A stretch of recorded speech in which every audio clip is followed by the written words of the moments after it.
Some of you may have followed last year one or two clips I put up on YouTube when I had to tube feed um, two jacobin pigeons that were effectively the parents weren't able to look after them. The day they were born, it was apparent that the parents got up and left them, just weren't able to feed them. Some a characteristic that unfortunately seems to kind of go hand in hand with the Jacobins. They're beautiful birds, but they're not good parents. Um, Generally, I always have a surrogate, like a tumbler or something like that. Particularly the Limerick tumblers are fantastic surrogate parents. But when these two were born, it was too late. It was September, I think, late September, and I just didn't have any surrogate that was brooding at the time, and I was left with a situation where I had two pigeon squabs born and no way to rear them. So I had to do a lot of research um, to develop a skill around tube feeding, and it worked, thankfully. Um, so that was September. Today is the 23rd of January, 2020. So these are the two. So if you saw video one and video two, there was just a couple of days between them because the birds laid asynchronously. It wasn't an egg a day. They laid one egg, the parents, and then the other egg came about.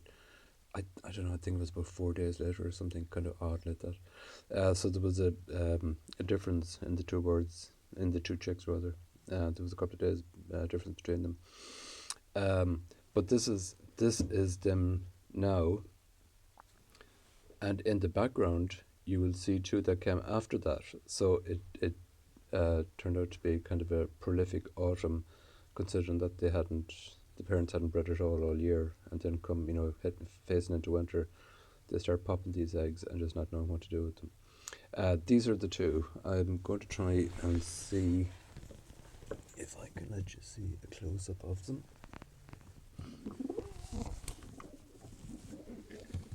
Okay. I was correct in kind of guessing the gender of them at a young age. They turned out to be male and female. This one here in the background being the female. This boy here at the front, a very obvious male, strutting his stuff here as we speak. I'm really happy with them. I'm no expert on Jacobin pigeons, and I'm sure there are Jacobin experts that are looking on and saying, "Oh no, maybe the hood is not right," and be that out of the bay. I think they're fantastic. They're 4 months old. They have done absolutely fantastically well. I deliberately backed away once they reached a certain stage of independence because I didn't want them to become what we call imprinted birds. I wanted them to develop their own identity as pigeons and not see me as a surrogate parent to them. And that worked very well, albeit it was difficult enough because they did attach to me incredibly, to the point that they followed me around for weeks, begging me to feed them.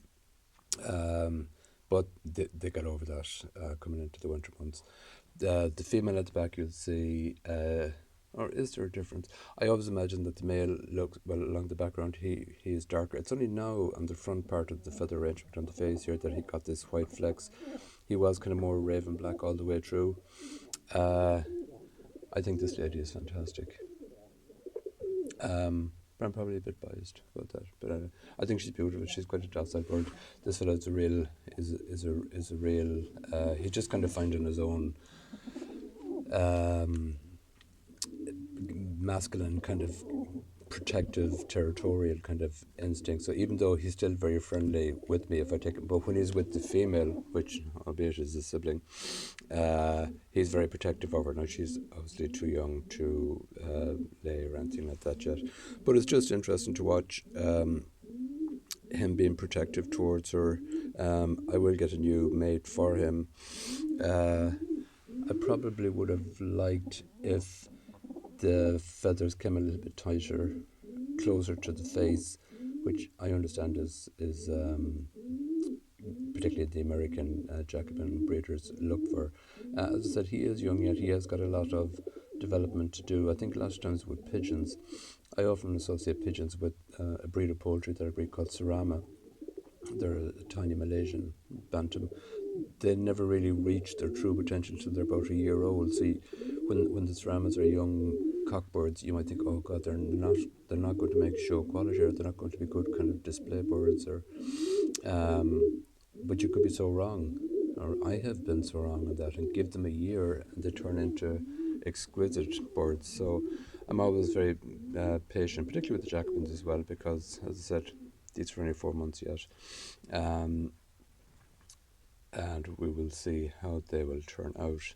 But I just wanted you to have a look at them 4 months later, after all that laborious tube feeding, which, if I look back over, I was a little bit nervous around doing it because I actually hadn't done it before, and certainly not from day old. So I was very nervous, but it worked. Anyway, look, I did put a lot of time in to it and with them, and getting up in the middle of the night, and I guess we were fortunate that we didn't have a really severe winter here in Ireland, so maybe the conditions kind of suited them.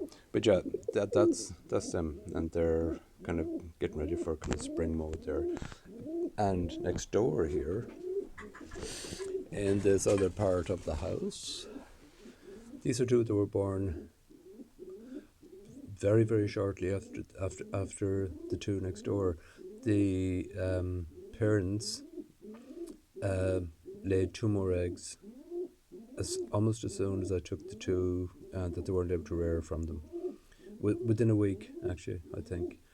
So there's very little difference age-wise, only about maybe 25 days of a difference in age between these two and the other two. Now, again, these two were tube fed as well. The parents did exactly the same thing. They got up and literally left the chicks. Now, I had marked in the diary the day that they were due to be born, the 18th day.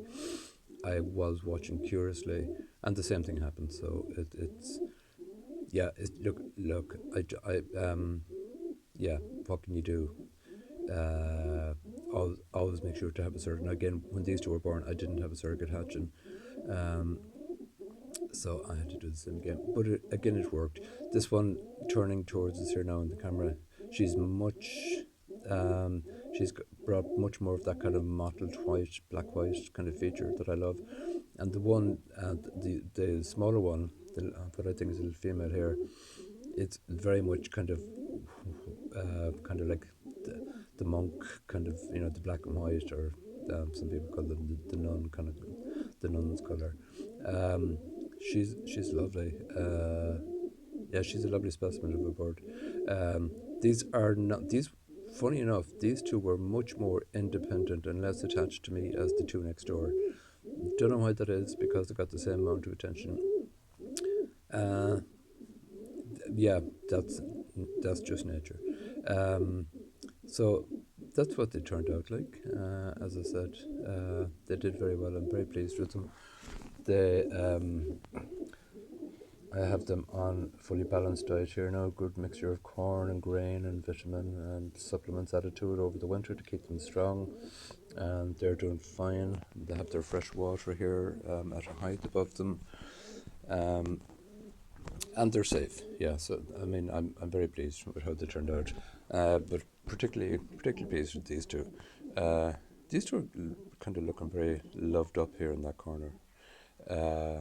But they're brothers and sisters, so we'll have to do something about that, because anyway, yeah. So look, we will have to. That is them. That is how they turned out. I hope you enjoyed watching them. And coming into breeding season, it's always an exciting time of year. So I will be breaking this pair up and looking for a new bloodline, which is important to keep the lines kind of healthy. And so, yeah, that's them. I hope you enjoyed. Talk to you soon.